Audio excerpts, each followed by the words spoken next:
Directing function के अंदर जो सुपीरियर है वो अपने एम्प्लॉयज को डायरेक्ट करता है प्री डिटरमाइंड गोल की तरफ, जो उनको गोल अचीव करना है ऑर्गेनाइजेशन को। ठीक है, अब if the directing function is execute successfully then it result in unity of direction and achievement of organisational goal. अब क्या है, कह रहा है कि अगर डायरेक्टिंग फंक्शन क्या है अच्छी तरीके से इंप्लीमेंट करा गया तो उससे क्या होगा, यूनिटी ऑफ डायरेक्शन मिलेगी और ऑर्गेनाइजेशन के गोल्स को क्या करा जा सकता है, अचीव करा जा सकता है।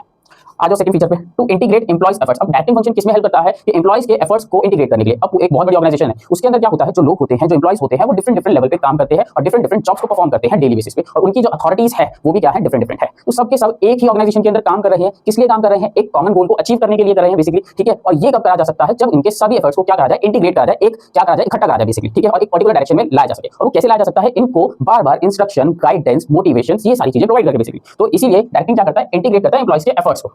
अब नेक्स्ट फीचर्स देखते हैं,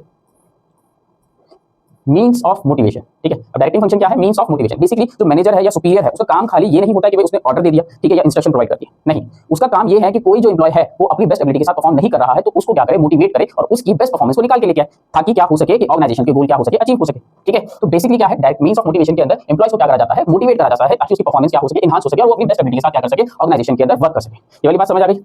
हाँ, नेक्स्ट क्या है, bring stability and balance in the organisation. अब क्या है कि डायरेक्टिंग जो फंक्शन है वो क्या लेके आता है, एक बैलेंस लेके आता है और स्टेबिलिटी लेके आता है ऑर्गेनाइजेशन के अंदर। किस तरीके से लेके आता है, अब क्या है कि बहुत सारे एम्प्लॉयज है वो डिफरेंट लेवल्स पे काम करते हैं, उनकी जो थिंकिंग लेवल है वो भी डिफरेंट है, जिसकी वजह से उनके बीच में डिफरेंट एटीट्यूड क्या हो जाता है, क्रिएट हो जाता है। तो इनको बैलेंस करने का काम किसका है, डायरेक्टिंग फंक्शन का है। ठीक है, तो वो इनके बीच में क्या लेके आता है, अनबैलेंस को बैलेंस करता है। वो किसकी हेल्प हो सकता है,